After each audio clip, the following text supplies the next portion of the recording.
Hey everyone, welcome to Judging for the Win. I'm Dave, and this is my daily ruling. Amy plays Relic's Roar, targeting Dryad Arbor. What are Dryad Arbor's card types and subtypes after this spell resolves?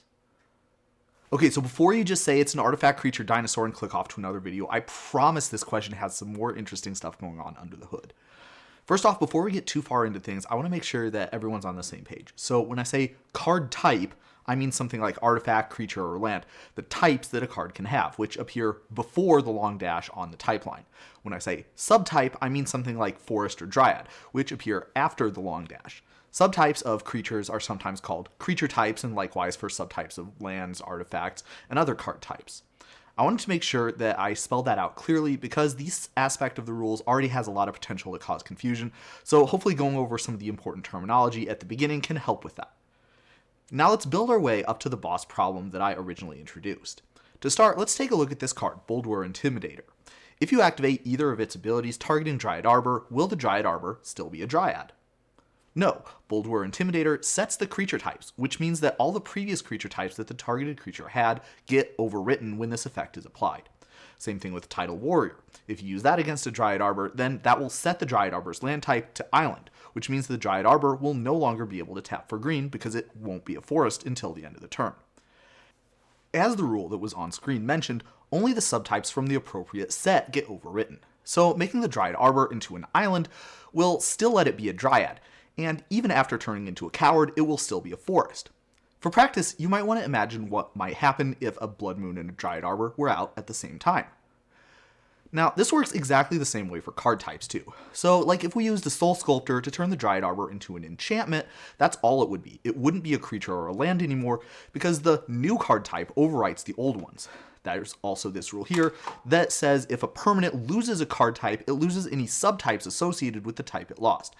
Therefore, Dryad Arbor would not be a forest or a Dryad anymore either. Okay, but sometimes we want effects that will change a card type or subtype, but we don't want to overwrite all the existing ones. We just want to add new ones.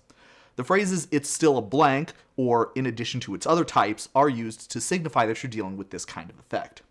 For example, let's take a look at this Liquimetal Coating. It turns the Dryad Arbor into an artifact, but we see that it's in addition to its other types, meaning that unlike what we saw with the Soul Sculptor, the Dryad Arbor would still be a creature and a land. Somewhat confusingly, the phrase "it's still a land" means that the affected permanent gets to keep all of its existing card types and subtypes, even the ones that are not related to being a land. So Awakener Druid can make Dryad Arbor into a creature land forest dryad tree folk. Okay, there's one last challenge question to test your understanding before we take on the final boss question. What are the types and subtypes of a Dryad Arbor after we play a suit up on it? And for this one, well, if we're going just based off of what we talked about so far, you probably thought that it would end up being an artifact and a creature, but it would no longer be a land or a forest or a dryad. And, well, that's what the answer would be, except there's one additional wrinkle that we haven't talked about yet. And that would be this rule here, which says that effects that specifically turn something into an artifact creature also allow the affected permanent to retain all the existing types and subtypes that it had.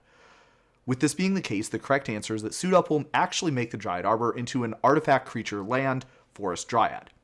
If you're wondering why this rule exists, I honestly have no idea. My best guess is that it comes from a time when artifact creatures were the only way that cards could normally have two types, and also artifact creatures didn't normally have subtypes. And in this context, flavorfully, I guess it makes a lot more sense. If anybody has a better guess or a more compelling reason why effects that make things into artifact creatures warrant this type of special treatment, definitely let me know. Now, in the same spirit, effects that make something into a creature type artifact creature, like this Majestic Metamorphosis here, have the same special handling, where the affected permanent gets to keep all of its existing card types and non-creature subtypes, and only the creature types are overwritten. This means Majestic Metamorphosis would make the Dryad Arbor into a creature land forest angel.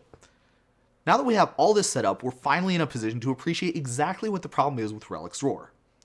If you look carefully, you can see that it makes the affected permanent into a Dinosaur artifact creature, which makes it seem like it would overwrite the Dryad creature type like what we were just talking about. But it also has the text "in addition to its other types," which, like what we had with the Awakener Druid example, should mean that it gets to keep that type. It's not clear to me specifically how this rule should apply in this case, since the first part makes it sound like the answer should be one thing, but the last part makes it sound like it should be the opposite. The conclusion I reached after consulting some of my colleagues is that the inclusion of the phrase "in addition to its other types" means something different should be happening from what would happen if that phrase wasn't there. Thus, it seems reasonable that the rider should win in this conflict. That being the case, the Dryad Arbor is an artifact creature land forest dryad dinosaur. See, wasn't that interesting? But that's all I have for you today. How did you do? Join me again next time for another daily ruling, but until then, I hope you have a great day.